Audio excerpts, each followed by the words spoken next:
बड़े पढ़े लिखे लोग, समझदार लोग, तथाकथित जो बुद्धिमान लोग हैं, उनके प्रेम विवाह असफल हो रहे हैं। तो बुद्धि होने के बाद और बुद्धि से चुनाव करने के बाद भी हमारा प्रेम विवाह या हमारे संबंध नहीं टिक पा रहे हैं। तो ऐसी बुद्धि की बलिहारी, ऐसी बुद्धि का क्या करेंगे?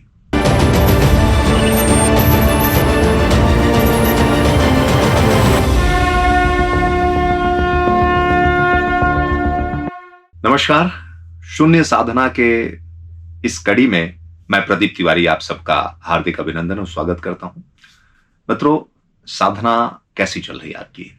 यदि आपने अभी साधना की शुरुआत नहीं की है या फिर यह जानना चाहते हैं कि साधना कैसे होती है, किस चीज का नाम साधना है, क्या साधना है हमको, तो हमारे शुरुआती एपिसोड को देखें। शून्य साधना एक ऐसा चैनल है जो हमारे और आपको चिंतन सूत्र देने के लिए बनाया गया है।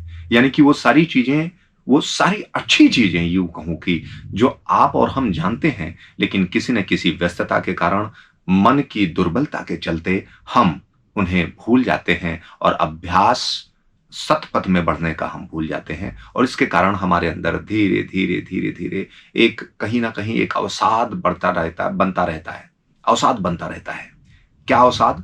और वही कारण है जो आपको हार मानना या हार मानने पर विवश कर देता है। जीवन में एक ऐसी स्थिति आती है जब लगने लगता है कि भाई कोई भी काम सामने आता है और मुझे ऐसा लगने लगता है कि ये हमारे वश का नहीं है।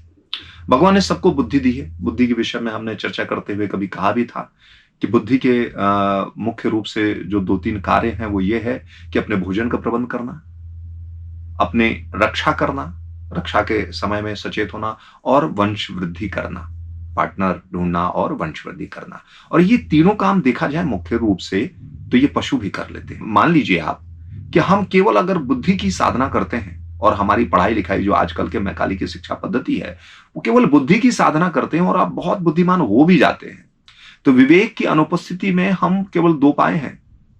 वैसे भी कहा जाता है, सामाजिक विज्ञान परिभाषित करता है कि मनुष्य एक सामाजिक पशु ही है।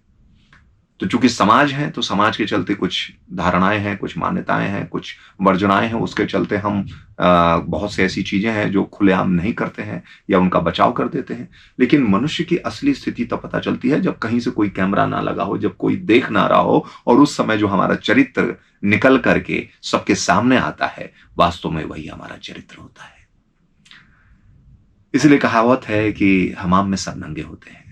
जब आप किसी से मिलने जाते हैं, प्रेमी प्रेमिका कुछ समय के लिए मिलते हैं, भले सालों साल मिलते रहते हैं, तो उतने कुछ समय के लिए वो हम आप दोनों स्वांग कर सकते हैं।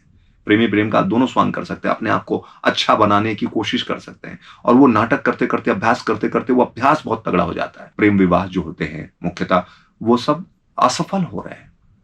बड़े पढ़े लिखे लोग, समझदार लोग, तथाकथित जो बुद्धिमान लोग हैं, उनके प्रेम विवाह असफल हो रहे हैं। तो बुद्धि होने के बाद और बुद्धि से चुनाव करने के बाद भी हमारा प्रेम विवाह या हमारे संबंध नहीं टिक पा रहे हैं। तो ऐसी बुद्धि की बलिहारी, ऐसी बुद्धि का क्या करेंगे?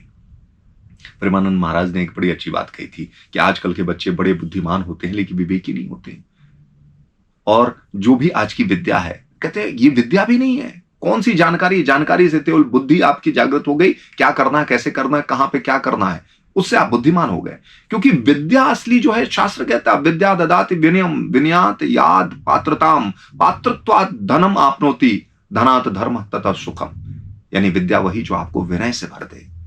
विनय से आपके अंदर पात्रता आती है, पात्रता से अब धन मान सब कुछ आप ये प्राप्त करते हैं, और धन से अपने कर्तव्यों की पूर्ति करते हैं और उसके बाद सुख को प्राप्त करते हैं। और विवेक, विवेक उस स्थिति का नाम है।